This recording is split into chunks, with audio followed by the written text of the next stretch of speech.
Stand by for switching. Get tuned to Radio 1 or 2.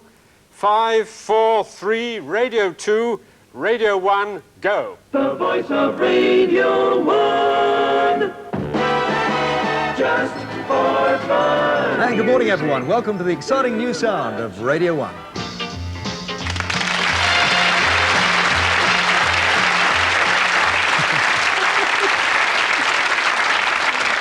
Well, the memories. I mean, it's hardly the atmosphere of Broadcasting House. It was just like this. A little more tension. Yes, I thought you had record decks and things like that. Robin, what do you remember of that particular morning? Was it nerve-wracking? Fantastic. Absolutely wonderful. Being carried along on a great wave of excitement. It was the last really big, exciting development, I feel, in national radio. Many people criticised it, of course, because the pirates had been ripped off the scenes by government legislation. How did that opinion affect you? Not at all. I think, you could put it this way, I deliberately raided the pirates and they boarded us. It was a kind of mutual piracy act, and it worked. And what about the characters that you remember from those early days? I mean, he's mean, still around apart from this one? He's still around on Radio 1. I've got the boot, but what about some of the other characters? Oh, I remember the ones who have, of course, who have gone on to do mighty things, like Kenny Everett, John Peel. But how did you get on? I mean, if you don't mind me saying so, very much a BBC figure. How did you get on with the likes of Emperor Roscoe? Oh, I actually hired Mike Pasternak, yes. Went to Paris to find him in the Radio Luxembourg studios, and very deliberately put him on that first Saturday. So did you find yourself a bit of a groover after all the days of the light programme and home service? Yeah, I enjoyed that. I've been a bit of a groover all my life, actually, now.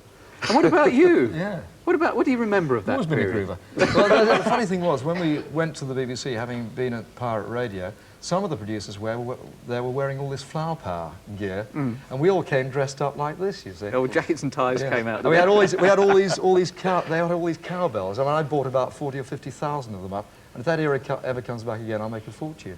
But I'm just hoping. But it was exciting. I mean, it was very, very exciting. And, you know, actually to be the first voice on Radio 1 was probably why I'm still there, actually. Well, you are. Did you have any hint that 17 years on you would still be broadcasting on Radio 1? No. I mean, I'd always hoped so, I suppose. But, no, I didn't really know. All right. Can you remember the first record that you introduced? I certainly can. Would you like me to introduce it? Could you introduce it for us now? Here it is, from The Move. It's called Flowers in the Rain.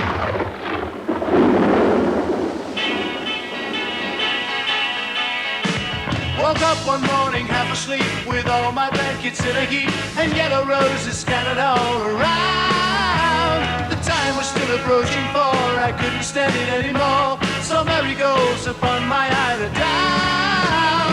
I'm just sitting watching flowers in the rain, feel the power of the rain making the garden grow. I'm just sitting watching flowers in the rain, feel the power of the rain keeping me cool.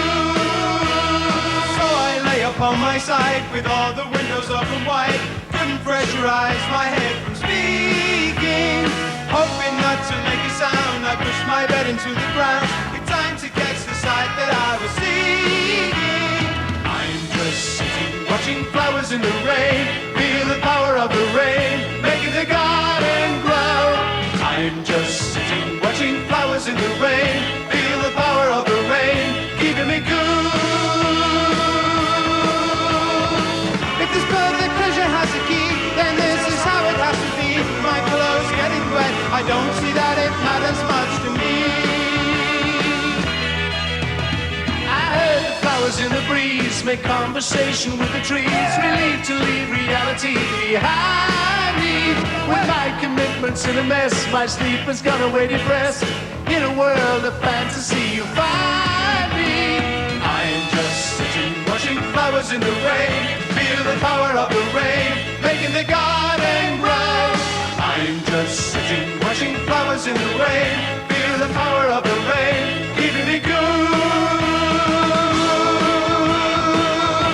Watching flowers in the rain, flowers in the rain, watching flowers in the rain.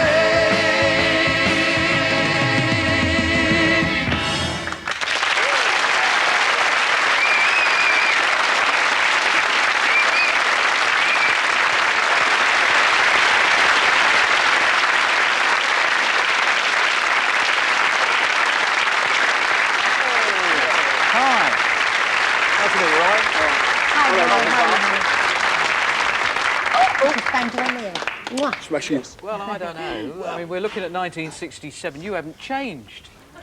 I mean, apart from the leg warmers, you've made no concession to the 80s at all. You don't look so bad yourself, old bean.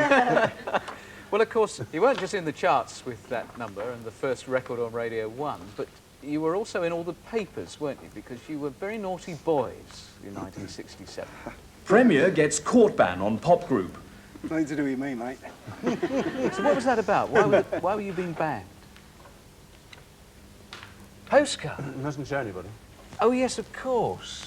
Yes, you had a very rude picture of the then Prime Minister on this promotional postcard. And, in fact, you did appear in front of the TV cameras explaining it all. Who's that? Hey, I've never seen this. Who's this? Amazing. We've no faith in any political sides at all. We vote for people like Frank Zappa, Jimi Hendrix, What a wally. Yeah, pretentious bugger. Well, you were indeed naughty, but I must say I would love to be able to show you this postcard, but I would immediately get the sack. Although, of course, actually, it's not my responsibility, it's the producers, so I could actually show you what is on there. Come on. Roy, Carl, thank you very much indeed for joining us.